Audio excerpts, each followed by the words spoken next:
as considerações em torno do assunto. Jesus o abençoe.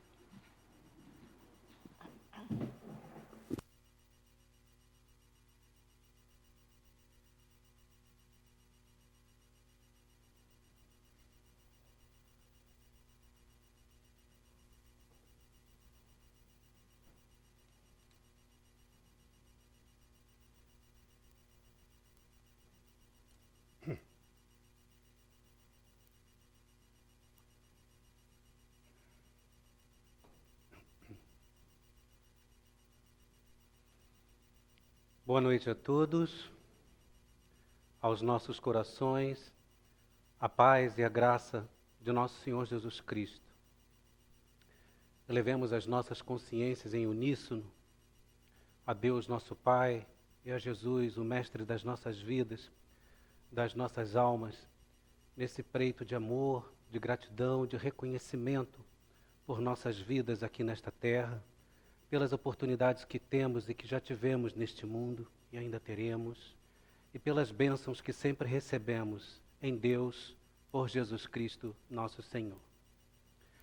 Tendo sempre como farol, como guia, o Evangelho, os ensinos de Jesus junto a nós, quando passou junto conosco a sua vivência entre nós, fundados, baseados, sustentados pela doutrina espírita, essa doutrina de luz, de consolação, que clareia os nossos passos, as nossas mentes, em nossos estudos, nos fortalecendo na nossa confiança, na nossa fé prospectiva, a fé que perscruta, que busca, que pesquisa, que questiona, para que construamos em nós a fé firme, raciocinada, e que esta fé seja para nós a base das verdades que conquistamos a cada encarnação.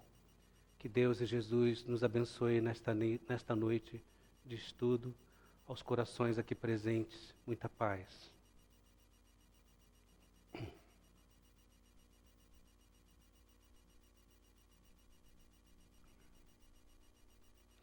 Bem, meus irmãos, então, como a Lucy nos leu, estamos dando continuidade hoje ao nosso mês de reverência, de pleito a Jesus, de homenagem, né? Em que alimentamos a memória do Cristo junto a nós, a vivência que ele passou, os ensinamentos que ele nos trouxe e, sobretudo, o mais importante, a chegada dele à Terra, né? O nascimento dele. Então, as casas espíritas e outros tempos de outras crenças abrem esse mês, né, de dezembro a esse culto cristão, esse culto a Jesus, que reverenciamos com toda a nossa gratidão, todo o nosso amor, né? E o estudo de hoje é falar de um tema não muito simples, não muito fácil, que é falar da bondade de Jesus. Às vezes as pessoas falam assim, mas é fácil, Jesus é bom, não é? Jesus é bom. Nós reconhecemos isso, sabemos disso, então é fácil falar da bondade de Jesus. Mas não é bem assim. Porque o próprio Jesus, quando ele ouviu essa palavra, quando ele foi chamado de bom, ele questionou isso. Está lá no Evangelho, nos Evangelhos de Marcos, no capítulo 10, versículos 14 e 16, e no Evangelho de Lucas 18, versículo 18 a 19, né? Em que Jesus está conversando, um jovem muito rico se aproxima dele, e esse jovem chega para Jesus e pergunta assim, bom mestre, que devo fazer para alcançar a vida eterna? Aí Jesus, na hora, já replica, né? Por que me chamas de bom? Bom, somente Deus. Então a gente vê aqui que o conceito de bondade, para nós, ainda está muito distante de entender isso, de vestir isso, de viver isso, pois o próprio Cristo, ele se recolhia à humildade dele, na posição dele como um simples Cristo desta terra, em reconhecer-se bom. E reconhece, na posição dele como Cristo dessa terra, que ele age em função, por glória, a glória da bondade suprema que é Deus nosso Pai. Então ele deixa muito claro que bom é o Deus, o Pai, de amor e de justiça e de bondade, né? Então aí a gente vê que não é tão simples a gente falar da bondade de Jesus, se ele próprio já tinha reservas em ser reconhecido como bom. Mas mais à frente, na vivência com os discípulos, ele traz uma referência do que seria ser bom, né? Nós veremos mais à frente. O importante para nós, em reconhecermos essa bondade de Jesus, é reconhecermos o olhar constante e diligente sobre nós. Jesus está sempre atuando junto a nós, junto aos nossos corações, às nossas consciências, aos nossos corpos. Não pensem vocês e nós aqui, que por estarmos sentados quietinhos, não estamos sendo transformados. E essa transformação íntima e corpórea se dá pela vontade de Deus em Cristo Jesus, nosso Senhor, que permite que estejamos aqui encarnados. E nesta encarnação, estamos migrando de segundo a segundo em momentos de transformação, seja no corpo ou seja no íntimo, espiritualmente, não é? Então, Jesus favorece isso e permite-nos isso, com esse olhar constante e diligente sobre nós. Como? Em benignidade. Porque esse olhar é o bom, o bem e o belo. Jesus é este símbolo da bondade, do bem, da benignidade, do bem maior e do belo. Do que nós percebemos de Deus à nossa volta, Ele nos favorece isso.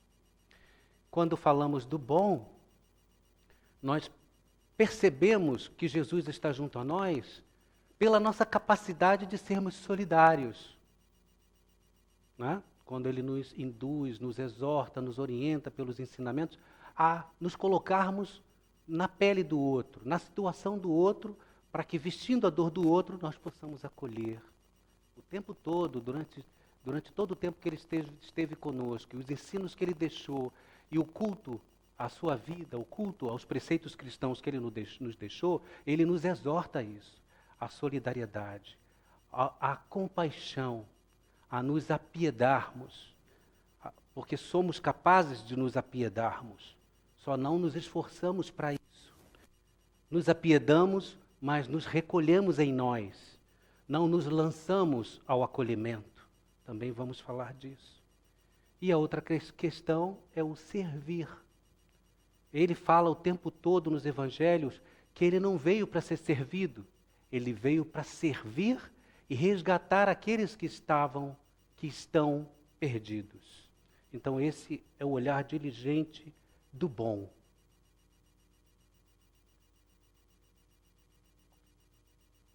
Do bem, quando Jesus conversa com os seus discípulos, já no Evangelho de João, no capítulo 14, depois que ele fala, inclusive nós recomendamos a leitura, né, dos livros, dos textos sagrados lá no Evangelho, né, os textos bíblicos, do capítulo 14 de João, que é o contato de Jesus com os discípulos na sua despedida, e ele traz ensinamentos muito importantes para nós. O primeiro é sobre as moradas da casa do Pai. Isso aí já dá estudo para muitos e muitos anos, né? Porque os espíritos estão lá até hoje, continuam estudando sobre isso. O segundo é sobre quando ele conversa com com Tomé, e diz que ele é o caminho, a verdade e a vida. Também isso dá muitos e muitos estudos. O terceiro é quando ele diz que nós não nos preocupemos, que ele vai rogar ao Pai por nós se nós nos mantivermos na sua palavra, e rogará ao Pai que envie um outro Consolador. Também está lá em João capítulo 14. E depois que ele fala disso, aí ele vem com esse olhar diligente no bem, que é a mansuetude, a paz e o amor, que ele nos exorta, né?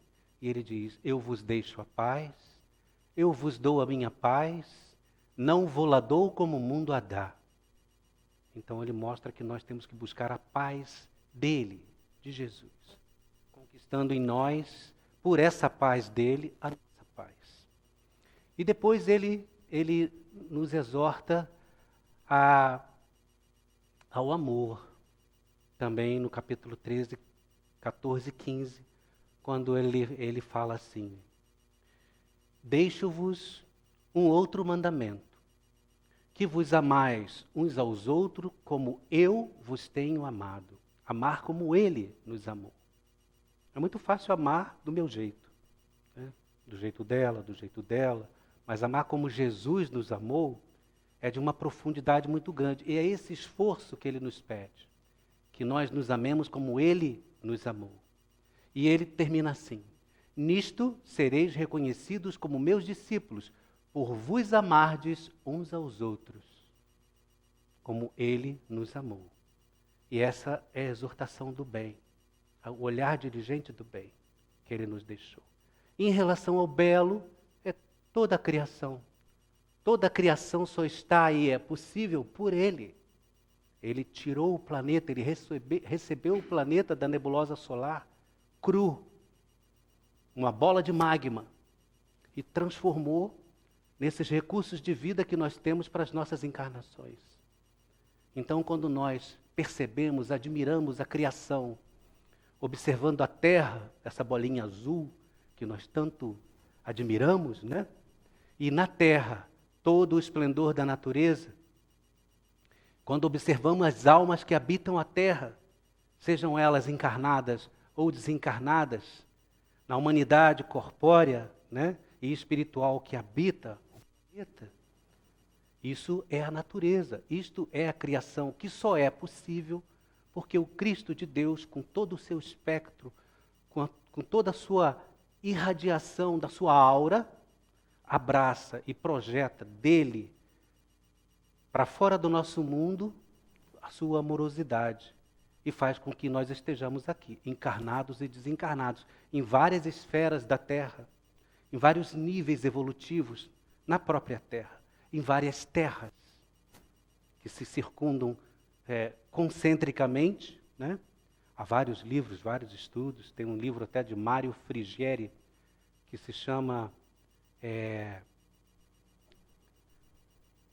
As Sete Dimensões da Terra, que fala desses círculos concêntricos de esferas habitadas por desencarnados, né? E nós encarnados que estamos no terceiro plano, o plano mais material, né? Então, isso aí é mais para estudo, né? E aí a gente percebe que Jesus tem todo esse olhar diligente sobre nós, intermediando com Deus todos os recursos que nós temos para que estejamos aqui. Quando queremos perceber Jesus em sua bondade, nós temos que buscar nos textos dos nossos estudos, seja na doutrina espírita ou nos próprios textos sagrados do Evangelho, os textos bíblicos, né? Referências para entender isso, a bondade de Jesus. E Kardec pergunta isso para os espíritos. Na questão 886, Kardec pergunta aos espíritos como Jesus entendia a caridade. Como se percebe a caridade segundo Jesus? Essa é a pergunta de Kardec aos espíritos. E os espíritos respondem: benevolência, indulgência e perdão. Então, a gente tem a caridade, o amor, né, desdobrado nestas três virtudes. E Paulo, na carta aos Coríntios, na primeira carta aos Coríntios, capítulo 13, versículos 4 a 7, ele fala da caridade, do amor, mas nós percebemos que Paulo, ele pinta uma imagem do modelo de Jesus para nós, nesse conceito que ele vê de caridade, mas numa linguagem muito nossa, de como nós não devemos perceber como nós devemos perceber o que é contrário à caridade. E com isso ele pinta Jesus para nós, pinta a bondade de Jesus. Então Paulo diz assim, que na realidade é como se nós estivéssemos vendo Jesus, né? A bondade dele. Paulo diz assim: a caridade é paciente, é doce, é benfazeja. A caridade não tem inveja e nem é orgulhosa. A caridade não é arrogante e nem escandalosa. Não busca os seus próprios interesses. Não se alegra, não se melindra e não se irrita com nada. Não se alegra com a injustiça, mas se rejubila com a verdade. E ele termina: tudo suporta, tudo crê, tudo espera, tudo sofre. Dá para a gente perceber Jesus aí? Nesse conceito, né? Da caridade por Paulo, mas numa linguagem muito nossa. Principalmente quando ele diz: tudo suporta, tudo espera, tudo crê, tudo sofre. Olha Jesus aí. Por nós, ele suportou tudo. Ele espera de nós tudo. Ele crê em nós. E ele sofre por nós. Não pensemos nós que Jesus está quietinho, como dizem muitos estudiosos, lá no esplendor do sol, planejando as nossas vidas simplesmente. Não, ele sofre por nós. É muito difícil para ele ter passado 2000 anos da estada dele aqui junto a nós e nós continuando a errar. Mesmo com os exemplos dele junto a nós. Imagine como deve ser difícil para ele percebendo isso tudo. Mas ele nos ama, ele suporta, ele espera, ele acredita em cada um de nós. Porque Deus espera de nós. Porque Deus espera que estejamos com ele, produzindo, criando, contribuindo, co-criando. Esse é o nosso papel aqui. Não é só reclamar da vida não, gente. Nem desacreditar que somos capazes. Muitos de nós, às vezes, dos desafios e nas lutas da vida, desistimos antes mesmo de afrontar, de enfrentar o desafio, porque às vezes não acreditamos que somos capazes. Mas Ele, o Cristo de Deus, espera que acreditemos que somos capazes. Crê que nós somos capazes. Então, se estamos vestindo os corpos, armaduras para viver as agruras e as lutas do mundo, é porque nós somos capazes de estar aqui. Estudamos, nos preparamos, nós passamos tempos, espaços de tempo que nos foram dados como dádivas de Deus, nos preparando no mundo maior, na pátria espiritual, para estarmos agora aqui vestindo os nossos corpos de carne. Para enfrentar as lutas da vida, os desafios, as maldades, as perversidades, as calúnias, as injúrias, as injustiças, as quais nós convivemos, vemos, sentimos, percebemos e muitas vezes só nos revoltamos, não fazemos nada. Às vezes só assistimos. E pior ainda, muitas vezes nos omitimos. Então, Deus e Jesus esperam de nós que sejamos tão diligentes, tão atuantes, tão proativos quanto eles são conosco e por nós.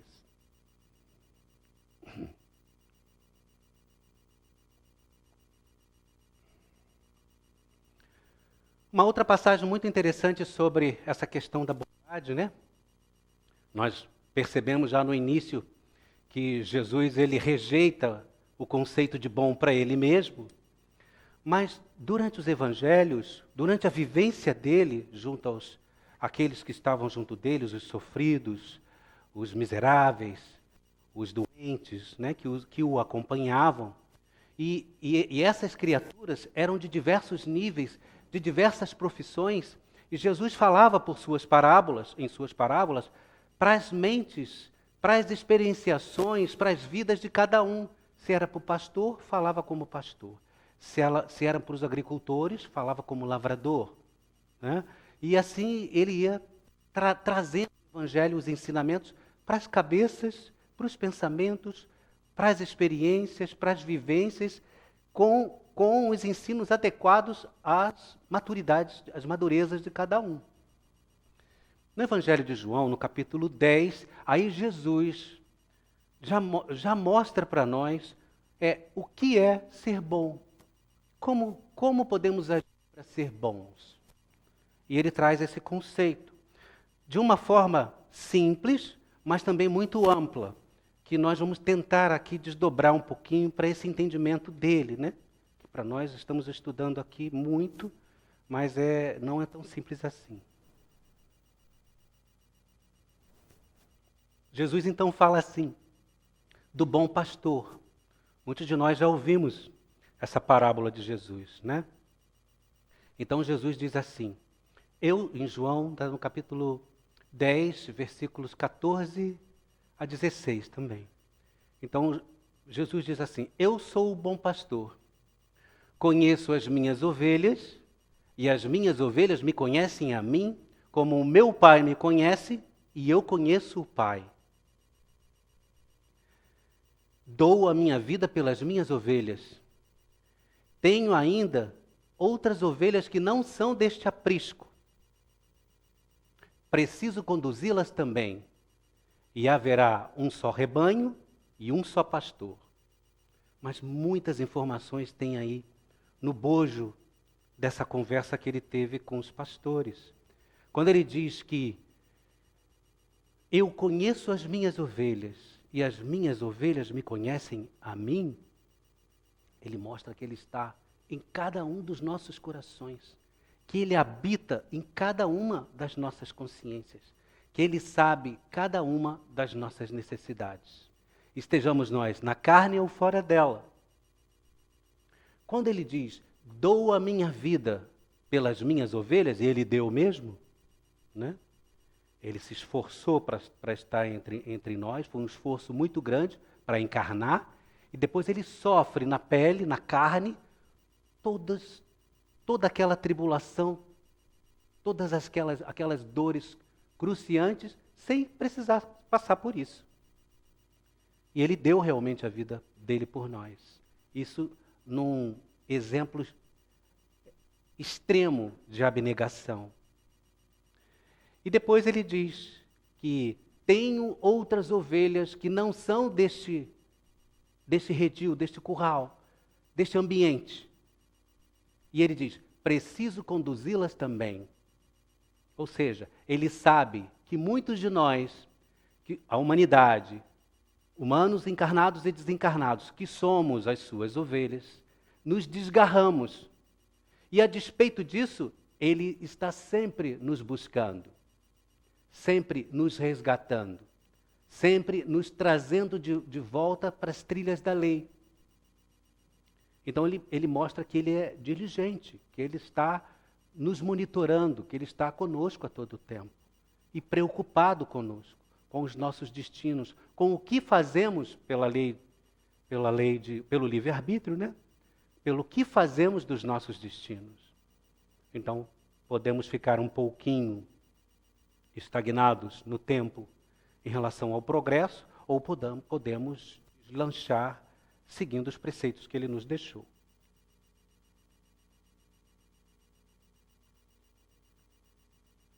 E aí o nosso objetivo aqui hoje é esse.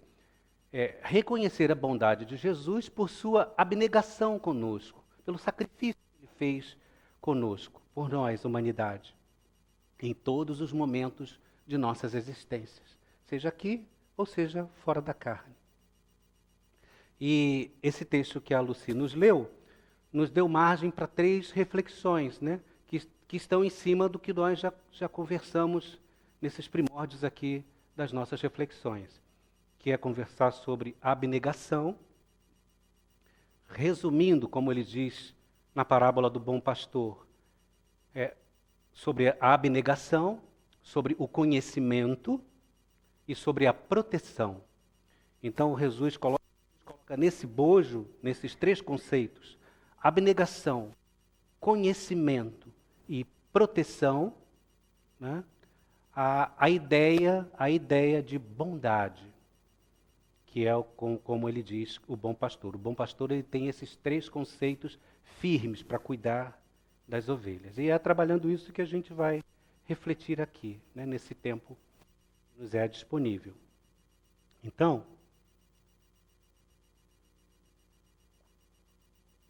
quando nós falamos de abnegação, no Evangelho segundo o Espiritismo, no capítulo 13, item 17, tem uma mensagem do Espírito Michel que fala sobre a piedade. Um texto muito bonito também, que nós recomendamos a leitura, né? E no meio dessa mensagem do Espírito Michel, ele traduz o que é a piedade de uma forma muito bela. E ele referencia Jesus pela abnegação. Ele diz assim: a piedade, uma piedade bem sentida, é do amor. O amor é do devotamento. E o devotamento é o esquecimento de si mesmo. E esse esquecimento, esta abnegação em favor dos infelizes, é virtude por excelência, aquela que viveu o divino Messias entre nós. Olha que interessante, né? Então ele coloca a piedade como uma expressão de Jesus junto a nós, né? E dentro do conceito de bondade, como o próprio Jesus colocou quando ele trata da abnegação. Ou seja, a abnegação, essa virtude, está dentro da piedade. Ou seja, nós somos capazes de sermos abnegados, de nos sacrificarmos pelo outro, nos apiedando. Às vezes a gente não sabe como fazer, não é? Mas a gente tem medo de sentir piedade, porque sentir piedade exige comprometimento. Nós vamos ver isso também logo a seguir, né? Ou seja, ter compaixão exige de nós compromisso, como nós veremos.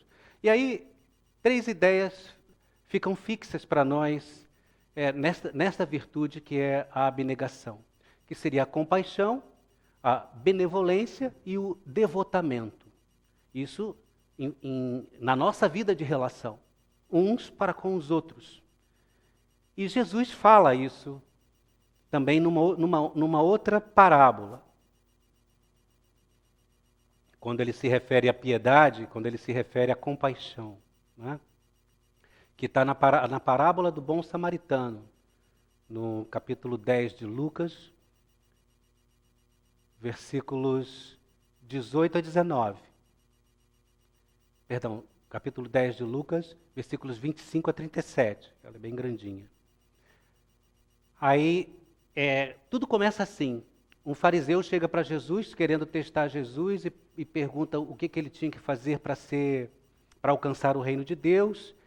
E aí Jesus fala que tem que amar, que tem que perdoar, tem tudo em relação ao próximo, né? E aí ele, para testar Jesus, ele diz assim: mas mestre, e quem é o meu próximo? E aí Jesus começa a falar da parábola do bom samaritano, que todos nós conhecemos, não é?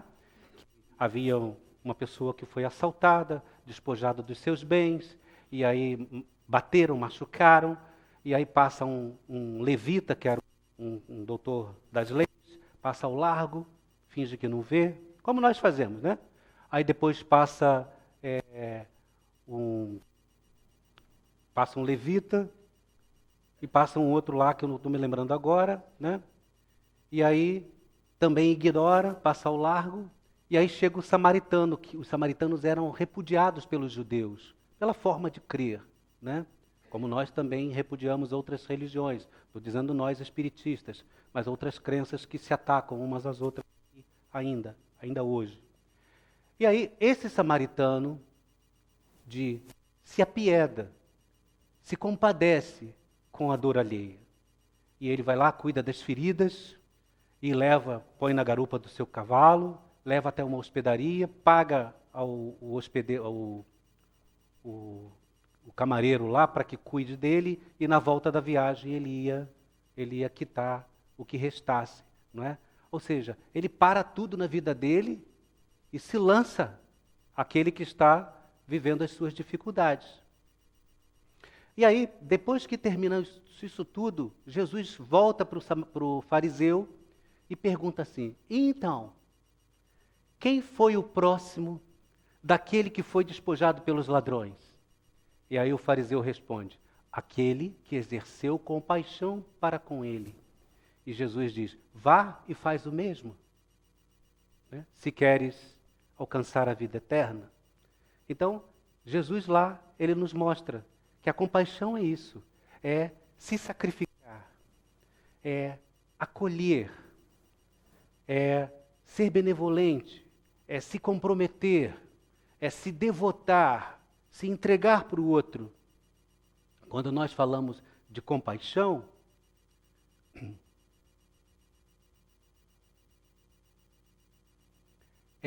na questão do acolhimento, quando nos apiedamos, né? Quando sentimos lá dentro do nosso estômago aquele incômodo de ver o outro sofrendo, somos tocados, atraídos pela dor alheia, e aí com a dor do outro, nos colocando no lugar dele, nós nos lançamos para ele, em ação de aliviar aquele sofrimento. Isso é acolher. E aí o que nós fazemos em seguida? Nós nos sacrificamos, ou seja, nos abnegamos, né? Nós renunciamos ao que nos é precioso naquele momento, ao que nos é importante naquele momento, e consideramos o sofrimento alheio mais importante. Isso é renúncia. A renúncia está dentro do sacrifício, está na abnegação. Jesus renunciou a tudo por nós. E aí nós nos comprometemos, assumimos um compromisso com aquele que sofre. É aí que nós muitas vezes falhamos, quando nos apiedamos ou quando nos compadecemos e passamos ao largo. Como o sacerdote e o levita, né, que passaram ao largo, passaram longe. E por quê? Porque não queriam se comprometer. Porque o sofrimento alheio exige de nós compromisso. Que nós abracemos a causa.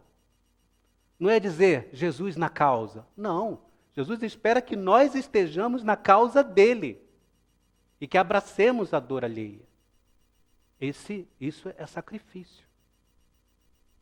E aí nós servimos, nos lançamos à ação, nos lançamos ao trabalho, com o fim maior de abrandar a dor do outro.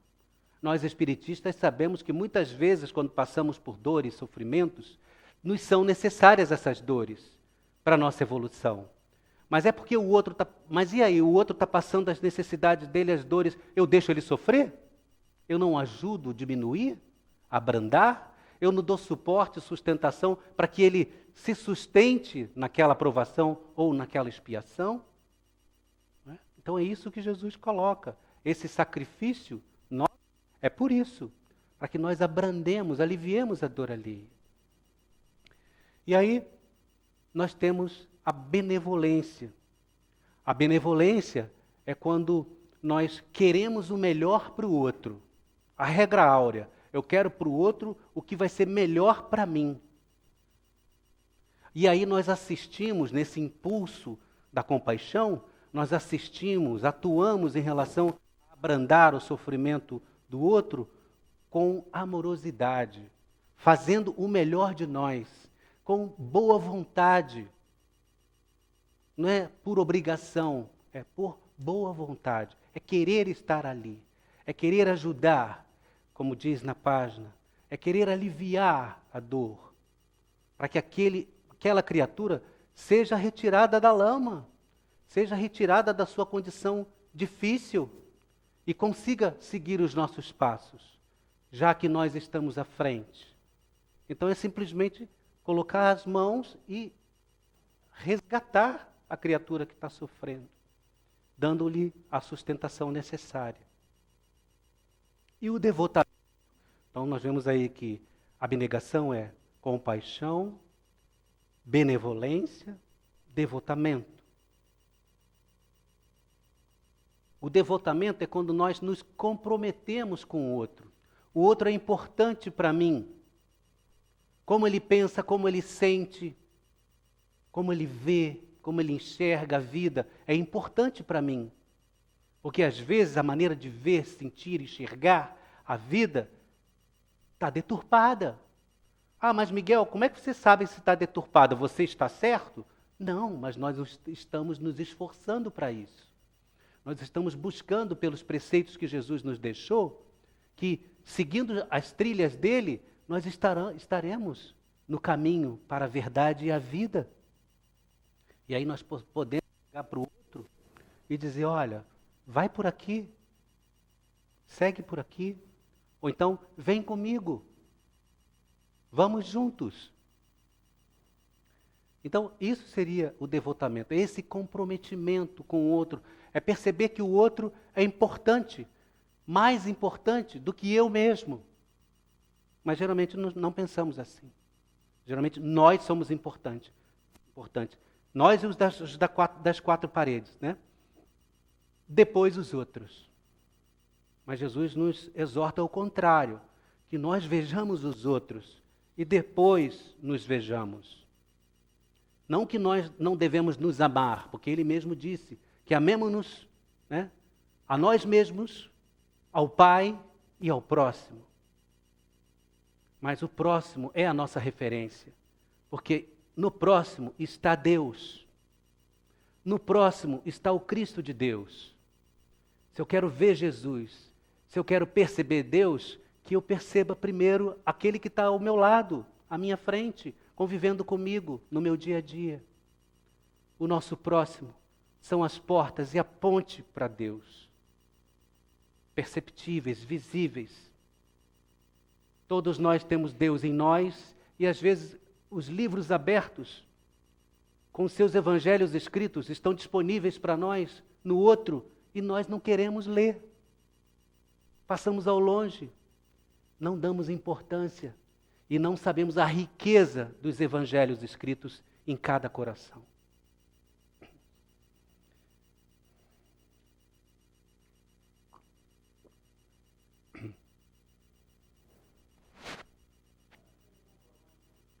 E aí, nós partimos para o outro conceito, que é o conceito do conhecimento, não é?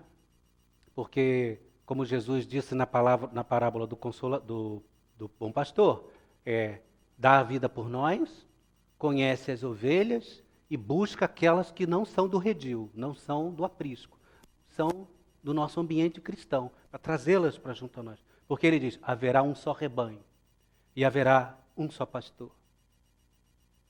Porque aquelas que estão desgarradas, e nós somos responsáveis também, nós somos instrumentos dele, né? E aí ele diz assim, em relação ao conhecimento. Ele diz no Evangelho de João, no capítulo 10 também, versículos 2 e 3, ele fala assim, mas quem entra pela porta é o pastor das ovelhas. E a este, o porteiro abre a porta. E as ovelhas ouvem a sua voz. E ele as chama pelo nome e as conduz à pastagem. Olha que interessante, como o próprio Jesus diz. O pastor chama as ovelhas pelo nome. Ele conhece cada um de nós. Os registros acásicos, os registros kármicos nossos. Conhece como somos cada um, no nosso íntimo, no nosso espírito, o que nós precisamos. E aí, ele tem nesse conhecimento de nós, ele tem onisciência, visão plena, percepção plena do que nós necessitamos materialmente, moralmente, espiritualmente para a nossa evolução. Por isso esse esplendor de beleza e de recursos naturais e de vida que nós recebemos a cada encarnação, de recursos de família, de ambiência, de país, de cultura, tudo que nós recebemos, porque Ele nos favoreceu com isso antes de encarnarmos. E Ele diz também que as ovelhas ouvem a sua voz e ouvirão a minha voz.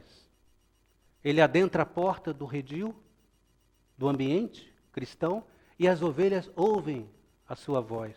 E aí a pergunta seria essa: e qual é a voz de Jesus? Como nós podemos ouvir a voz de Jesus? Não é? Primeiro é com essa percepção que ele nos traz do bem, do bom e do belo. Como é que eu vou perceber isso? O que é bem, bom e belo? Agindo segundo as leis de Deus, buscando viver pelos preceitos cristãos. Se eu faço isso, eu percebo que está no meu entorno. Eu percebo o bem, o bom e o belo. E isso é a representação de Jesus. É Jesus nas nossas vidas, quando começamos a sentir isso. Já procuramos nós sentir, perceber o bem, o bom e o belo quando nós acordamos? Ou acordamos preocupados com as contas, ou preocupados com o aborrecimento que tivemos com o filho, ou com a esposa, ou com o marido, com a solução imediata das coisas, mas os recursos à nossa volta, Deus à nossa volta, às vezes nem percebemos, e nem agradecemos, e nem louvamos, e nem glorificamos nas nossas pequenas preces, que podemos fazer toda hora e todo dia.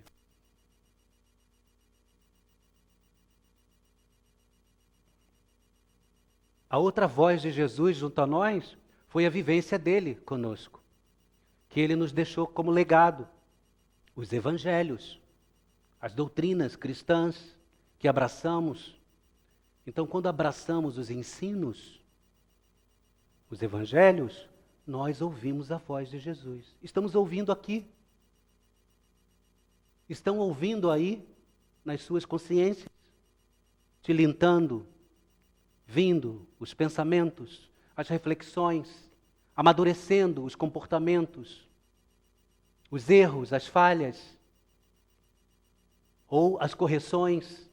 Isso é Jesus falando conosco, pelos ensinos.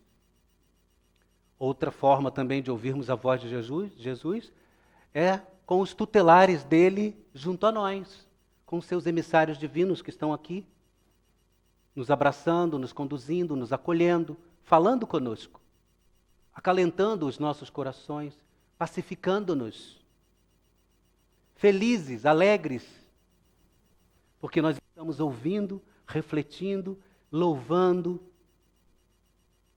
dando graças a Deus por podermos falar dele, de Jesus. Esses tutelares estão aqui. E nós ouvimos as vozes deles. Por que vocês estão aqui? Por que nós estamos aqui hoje, agora? Porque ouvimos a voz de Jesus. Senão a gente não viria. Ia comer uma pizza, ou ia ver um filme, ou ia dormir, descansar, ou fazer qualquer coisa. Menos ouvir a voz de Jesus, não é? Ouviríamos as vozes que são pulsantes, atraentes, né? Insistentes, perseverantes junto a nós, que são as vozes da terra, que soam a todo tempo no nosso derredor. E nós atendemos essas vozes. Muitas vezes inconscientemente, que já estamos tão condicionados a determinados comportamentos, hábitos que nós criamos, que atendemos às vozes da terra.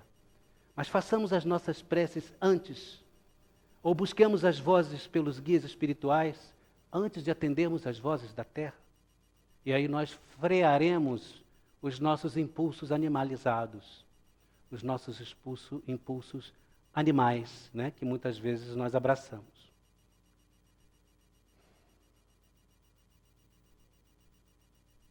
E quando falamos também, vimos o conhecimento, né, dele junto a nós, as vozes, né, de Jesus, e a pergunta seria essa. Ele diz: eu conheço as minhas ovelhas e as minhas ovelhas me conhecem a mim, como o Pai me conhece e eu conheço o Pai. E aí a pergunta é essa: e eu conheço Jesus? Já que ele me conhece, como é que eu vou conhecer Jesus? Né? Nós já colocamos aqui. Pelo bom, pelo bem, pelo belo. pela criação, né? E pelo servir. Porque quando nos dispusemos a servir, nos dispomos a servir, nós percebemos o outro, os pequeninos. E Jesus nos exorta a buscar os pequeninos da vida, os mais sofridos. Quando ele disse lá em Mateus, no capítulo 10, curai os doentes, ressuscitai os mortos, purificai os leprosos, expulsai os demônios, dai gratuitamente o que recebeste gratuitamente. Ele pinta para nós quem são os pequeninos, os doentes, os mortos da vida, os impuros, aqueles que se entregam aos corpos e ao culto dos corpos, e aos endemoniados, aqueles que deixa a vida me levar, eu nasci assim, vou morrer assim, não é? Sofrendo as influências espirituais e acatando, aceitando como se fosse uma normalidade da vida. Então nós abraçamos esses pequeninos. E aí nós, dessa forma, podemos dizer que conhecemos Jesus. Que ele disse, todas as vezes que fizestes isto a um destes meus irmãos mais pequeninos, foi a mim mesmo que fizestes. E aí nós percebemos quem é Jesus, onde ele está e como podemos nos relacionar diretamente com eles, né? Para encerrar, nós vamos deixar uma passagem, né, também desse capítulo 10 de João, que fala das ovelhas, né, do bom pastor, e como Jesus se preocupa com nós, a proteção dele, né? E depois vamos deixar uma frase de fechamento de Emmanuel. Então Jesus diz assim, no capítulo 10 de João, né? Ele fala assim,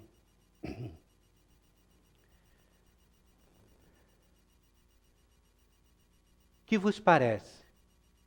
Um homem tem 100 ovelhas e uma se desgarrou. Mas ele deixa as 99 sobre a montanha em segurança e vai em busca daquelas que se desgarrou. E quando a encontra, ele fica mais alegre, mais feliz do que pelas 99 que estão em segurança. Esta é a vontade do vosso Pai Celestial, que não se perca nenhum destes pequeninos. Essa é a nossa responsabilidade junto com Jesus e quanto Ele é diligente nos protegendo, nos resgatando sempre, né? Para encerrar, uma frase em relação à benignidade, né, que Emmanuel nos traz e que mostra que para vivermos Jesus, devemos viver e buscar a benignidade, o bem e o bom. Ele diz assim, usemos de benignidade uns para com os outros, porque somente assim viveremos o clima de Jesus, que nos trouxe à vida a ilimitada compaixão e o auxílio incessante da providência celestial. Então que Deus e Jesus abençoe e ilumine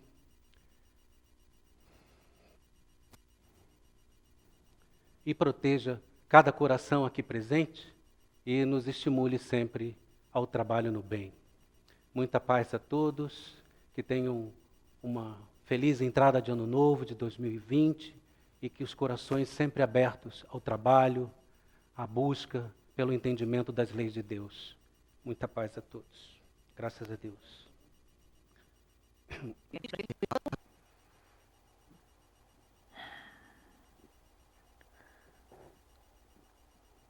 Jesus Cristo os abençoe e proteja a todos os irmãos presentes nos trabalhos espirituais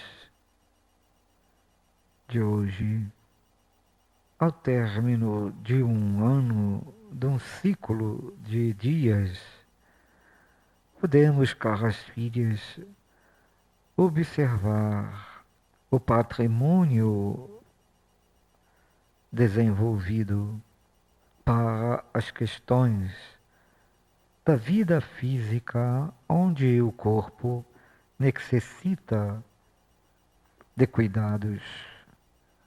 A área da saúde demonstrando cada vez mais no aprimoramento médico, no aprimoramento de ações intervenções para que o corpo esteja são. Vemos as preocupações humanas em torno da saúde do corpo físico. A procura tem sido imensa para o alívio das dores nas questões familiares. Quanto vemos aqueles que estão procurando a família feliz, a segurança com os filhos, as propostas de ações de renovação íntima no matrimônio, na felicidade de um casal, de uma família em equilíbrio e paz. Vemos a procura imensa, filhos, deste equilíbrio para todos os cantos e lares que vamos. Também, olhando a estrutura de progresso na parte de segurança material, vemos tantos pedidos para que as condições possam estar favoráveis no desenvolvimento dos projetos íntimos e familiares, de organização da segurança da casa própria, que a mente se preocupa para a boa vivência. Quanto vemos dores, sofrimentos para a aquisição da segurança de um lar. Avaliar a importância da casa espírita, da doutrina dos espíritos, do Evangelho de Jesus Cristo, para que todos que estão encarnados consigam o que cá falamos neste ciclo de dias do ano de 2019, as transformações que vocês adquiriram.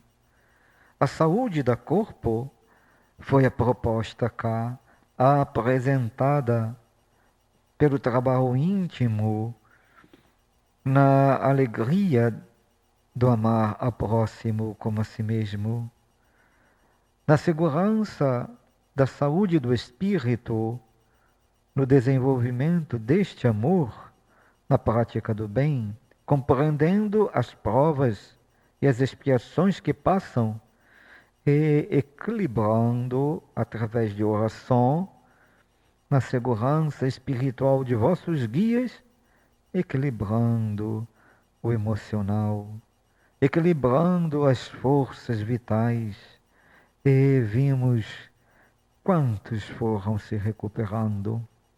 O corpo respondendo à saúde espiritual que todas vocês adquiriram nos trabalhos, no desenvolvimento, nas esperanças cá vividas do Evangelho de Jesus Cristo. Vimos também, caras filhas, esses dias todas, a ligação de todos vocês na importância da doutrina espírita no lar, na compreensão dos filhos como espíritos encarnados. Vemos vocês equilibrando a mente, as emoções, para lidarem com as provas na educação dessas almas, a qual vocês estruturam no lar, na alegria do matrimônio ou da convivência, compartilhando o amparo de um lar, aqueles espíritos amigos, familiares que desencarnam e permanecem na vida espiritual, amparando, protegendo a todas vocês, seus guias espirituais, amigos de outras encarnações, que protegem, que dão direção na intuição do bem, da paz, do equilíbrio, do perdão, retirando as mágoas e as grandes lutas da convivência no aprimoramento de um lar, família feliz. O que seria, senão, o trabalho de amparo mútuo no amor, na dedicação do bem, ajudando uns aos outros. Vimos no coração de vocês a implantação da culto do lar, a tarefa de equilíbrio e paz, sabendo que felicidade se constrói no próprio íntimo, ajudando para que aquele que sofre entenda os objetivos da encarnação. Vimos, caras filhas, neste período de transformação, nesses dias a que vocês viveram, as preocupações do que significa a segurança material. E muitos de vocês compreenderam os valores de Deus, demonstrando com o amor de Jesus Cristo nas palavras cá observadas. Para quê? Não ter a fé íntima das leis de Deus, sabendo que a natureza já oferece tudo o que é necessário para que o homem viva numa sociedade com equilíbrio e paz, e que a casa própria que vocês identificaram no coração é a visão do reino dos céus, é a visão da segurança íntima, é a visão do amparo que vocês têm do amor de Jesus Cristo, a casa própria de cada um, a casa íntima de cada um. Porque a segurança material se destrói com o deixar o corpo físico na desencarnação, mas a segurança espiritual permanece para aquele que edificou na sua casa íntima as alegrias de servir através dos exemplos de Jesus Cristo, amando, protegendo, amparando aos que estão junto dos vossos lares. Que Deus, que Jesus Cristo os abençoe e proteja a todos. Que as convicções que vocês estiveram durante todo este período renovem no coração de todos vocês a certeza do amor de Jesus Cristo, a certeza das leis de Deus, com a fé, na alegria de viverem, na alegria de serem felizes no trabalho do bem, na transformação do espírito a caminho para Deus. O abraço do Hermann, sintetizando cá junto aos corações de todos vocês, o abraço e proteção de Baltazar, de Antônio de Aquino e, por que não, de Leon Denis, aos vossos corações, aos vossos lares. Muita paz, caros filhos, no período de conclusão para este término de ciclo de anos. Paz aos vossos corações.